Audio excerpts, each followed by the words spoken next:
สวัสดีค่ะพ่อแม่พี่น้องสวัสดีFCทุกท่านเนาะค่ะมาพบมาพอกับเจตาผ้ารวยค่ะในช่อง YouTube คือเก่ากราบขอบคุญขอบคุณบ่ว่าจะเป็น FC เก่า FC ใหม่เนาะค่ะที่เขามาติดตามรับชมรับฟังทางช่องของเจตาเนาะในทางช่อง YouTube เป็นจังไดกันแน่ค่ะพี่น้องเมื่อคืนนี่ลาวพัฒนาวันที่12นี่จะเป็นประวัติของเจ้อุยค่ะเจ้อุยเพิ่นเข้าทั้งบนทั้งล่างเนาะค่ะบน2ตัวบน2ตัว51ของเพิ่นออก1516ค่ะล่างตัวเน้นตัวเจาะของเจ๊อุ๋ยตัวเน้นตัวเจาะเพิ่นพร้อมค่ะพี่น้อง2อันทั้งบนทั้งล่าง16มีไผตามบ่คะเจ๊อุ๋ยไผได้ก็ดีใจนำเนาะ FC ของเพิ่นหลุดไป2งวดเด้อค่ะหลุด2งวดเจตาให้เบิ่งอยู่เอาบ่แม่นหลุดงวดเดียวหลุดแม่นอยู่ค่ะ2งวดเจตาลืมเองล่ะให้เบิ่งเนาะค่ะให้ชัดเจนแน่จักหน่อยขอเบิ่งย้อนหลังแน่เจตาเพื่อเปรียบเทียบเนาะค่ะเจตาให้เบิ่งนี่วันที่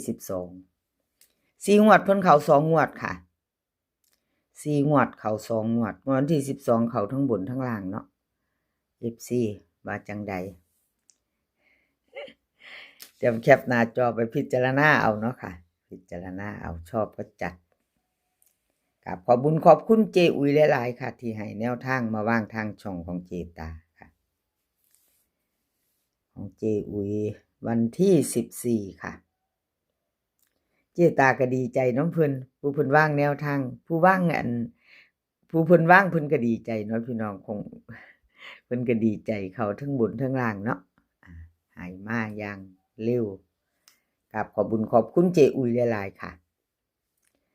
วิ่งรูดมาต่อกันค่ะวันที่14เนาะเป็นวันศุกร์วันที่14วิ่งรูดเพิ่นให้มา2กับ8ค่ะ2ตัว4หาง2 4 2 5 8 7 8 6ค่ะเบิ่น2 2 8 8 3ตัวค่ะ3ตัวเพิ่นให้มา8 2 4 2 8 7 2 2 5ค่ะวิ่งรูดเด่น2ค่ะเด่น2ร่อง8 2ตัวค่ะเพิ่นเน้นให้2หาง2 5กับ8 6ค่ะ3ตัว2 2 5เน้นหางเดียวค่ะเจ๊อุ๋ยไผจะไปต่อกับเพิ่นแคปหน้าจอค่ะไผจะไปรุ่นใหม่เนาะ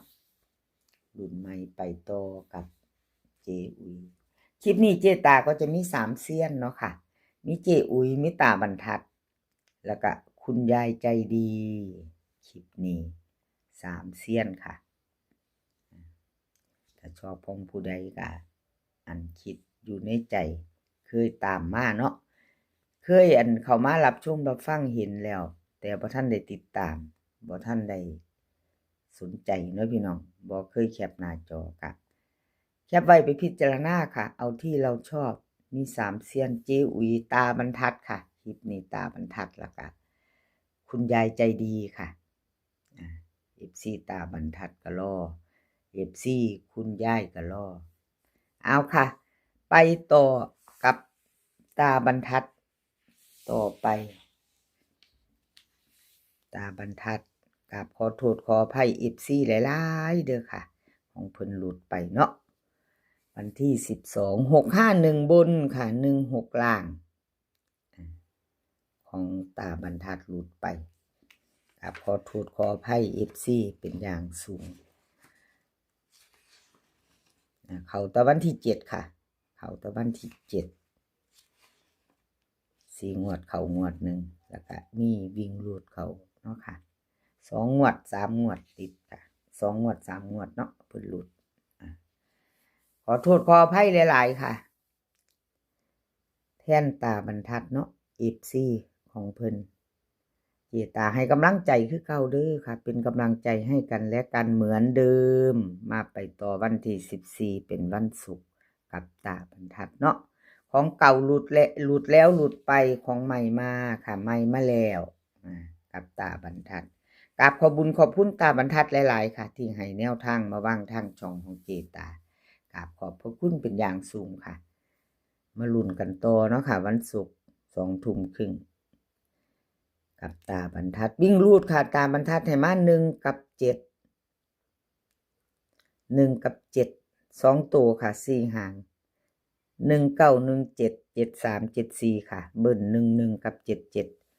3ตัว3หางค่ะ1 7 4 7 7 3 1 1 7ค่ะวิ่งรูดค่ะเด่น7รอง1 2ตัวค่ะเพิ่นเน้นให้1 9 7 4 3ตัวค่ะ3ตัว1หางเพิ่นเน้นให้1 7 4วิ่งรูดเด่นตัวเดียวเด้อค่ะ7วงกลมให้ตาบรรทัด2หางค่ะเพิ่นเน้น19กับ74เนาะ174แคปหน้าจอค่ะ FC ของตาบรรทัดหรือ FC ใหม่เนาะค่ะที่เข้ามายังบ่ทันกดติดตามเข้ามาพ่อเนาะเขามาพอเทื่อแรกเขามาเจอมาถ้าชอบคลิปนี้เนาะค่ะถ้าไม่เห็นชอบคลิปนี้ยังบ่ทันกดติดตามก็ฝากกดติดตามเนาะค่ะกดติดตามไว้ค่ะเอาไปพิจารณาซ่อมๆเบิ่ง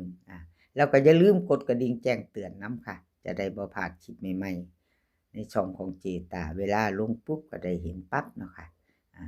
ถ้าชอบก็จัดขัดก็ผ่านเนาะค่ะชอบก็จัดขัดก็ผ่านต่อไปค่ะ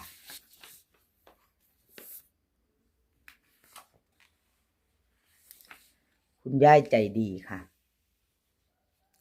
คุณยายใจดีของเพิ่นก็เข้าไปอยู่ค่ะวันที่12มาอยู่2ตัวเนาะค่ะ16แบบบ่ต้องได้กลับค่ะของคุณยายใจดีบน3ตัว65116ค่ะวิ่งรูดก็จับมือกันมาวิ่งรูดก็เข้าทั้ง2ตัวเนาะวิ่งรูดสายวิ่งสายรูดFC เป็นจังไดแน่เนาะค่ะของคุณยายใจดีค่ะ4งวดรูดไป3งวดเนาะค่ะมาเข้าวันที่12เนาะครับขอโทษขออภัย FC ถ้ามีรูดไปเนาะค่ะกราบขอบคุญขอบคุณคุณยายใจดีค่ะที่ให้แนวทางมาวางทางช่องเจตากราบขอบพระคุณเป็นอย่างสูงมาไปต่อไปใหม่ค่ะไปใหม่วันที่14เป็นวันศุกร์20:30ค่ะเตรียมแคปหน้าจอใครจะไปต่อกับคุณยายใจดีแคปไว้พิจารณาเนาะพี่น้องพิจารณาเอาเลขทุกตัวเอามาวางเพื่อเป็นแนวทางครับโปรดใช้วิจารณญาณในการรับชมเป็นอย่างสูงเนาะรับชมรับฟังเป็นเพียงแนวทางเนาะค่ะหลุดไปกับขอโทษขออภัยเอาวิ่งรูดค่ะคุณยายใจดีให้มา4กับ5 2ตัว4หาง42 43 54 57 57 58เบิ้ล44กับ55ค่ะ3ตัว3หาง4 57 58 5 42วิ่งรูดเด่น4ค่ะรอง5เน้น42กับ57ค่ะ3ตัวเน้น2หางค่ะ4 57 542เอาแคปหน้าจอค่ะใครจะไปต่อกับคุณยายใจดีกราบขอบคุญขอบคุณคุณยายใจดีหลายๆค่ะที่ให้แนวทางมาวางทางช่องของเจตาเนาะกราบขอบพระคุณเป็นอย่างสูงคลิปนี้ก็ขอให้พี่น้องโชคดีวันศุกร์เนาะค่ะกับแนวทางลาวพัฒนาเนาะค่ะขอบคุณขอบคุณหลายๆ FC ที่รับเข้ามารับชมรับฟังเนาะค่ะ